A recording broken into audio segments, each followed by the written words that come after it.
आ गया बेटा। कैसा था तेरे ससुराल का प्रोग्राम? कैसी रही तेरे साले की सगाई? तनुजा जी ने बेटे बहू के घर में घुसते ही सवाल दाग दिया। बेटा विनय खड़ा हुआ, वही माँ के पास सोफे पर बैठ गया, लेकिन बहू वर्षा उतरा हुआ मुंह लेकर अपने कमरे की ओर बढ़ गई। क्या हुआ? इस महारानी का मुंह क्यों सूजा हुआ है? तनुजा जी ने तंज कसते हुए कहा। अरे माँ, बस पूछो मत। क्या खाक का प्रोग्राम था?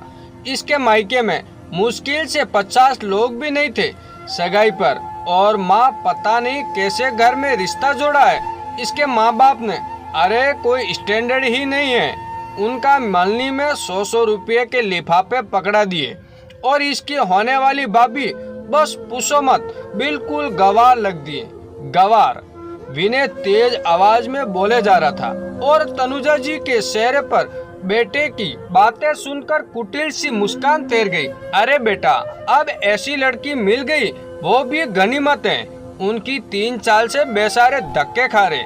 बेटे की बात का समर्थन करते हुए तनुजा जी बोली, हाँ माँ, ये तो है। खुद कौन सी पढ़ी लिखी फैमिली है इनकी। मेरे ससुर को तो 10 लोगों के बीच बैठकर चम्मच से खाने भी नहीं आता, बोलकर दोनों माँ बेटे ठहाका मारकर हंस पड़े। सास और पति की बातें सुनकर वर्षा की आंखें भर आई। सारे रास्ते भर तो विनय की बेहुदा बातें सुनती आ रही थी, लेकिन अब घर आने के बाद भी इस तरह अपने मायके का मखौल उड़ाते देखा तो उसे गुस्से से ज्यादा दुख हो रहा था। उसके भाई के मंगल दोष के कारण कई रिश्ते तय नहीं हो पा रहा था।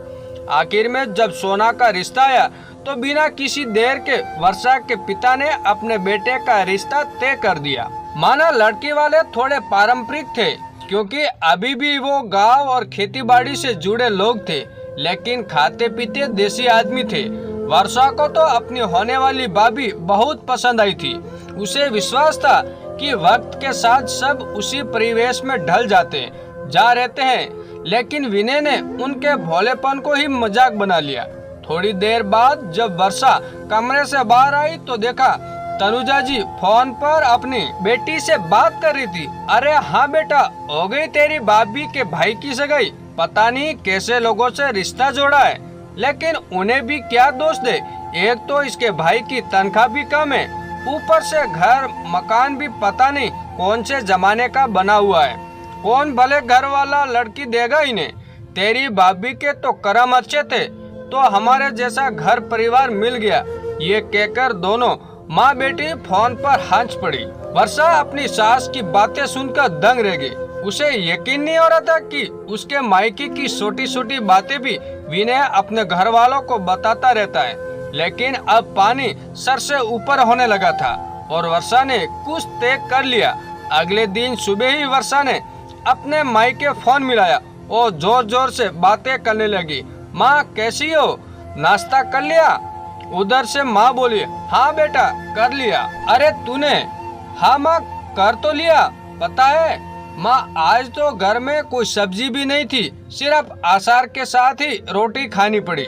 वर्षा बोली। सास ने ये सुना तो छन रह गई। फोन रखते ही तो वर्षा पर गरजी, बहू ये क्या बातें करती हो अपनी माँ से कि आज क्या बनाया क्या नहीं। आज सब्जी लाई हुई नहीं थी तो नहीं बनी, वरना रोज तो बनती है ना। वर्षा बिना कुछ बोले मुस्कुरा कर रह गई। शाम को जब विनय के आने का टाइम हुआ तो वर्षा फिर फोन लेकर बैठ गई। हाँ माँ, शादी की तैयारियां कैसी चल रही है? भाभी के कपड़े भाभी की पसंद से ही लेना। मेरी नड़न की शादी में तो उनके ससुराल वालों ने कुछ पूछा ही नहीं।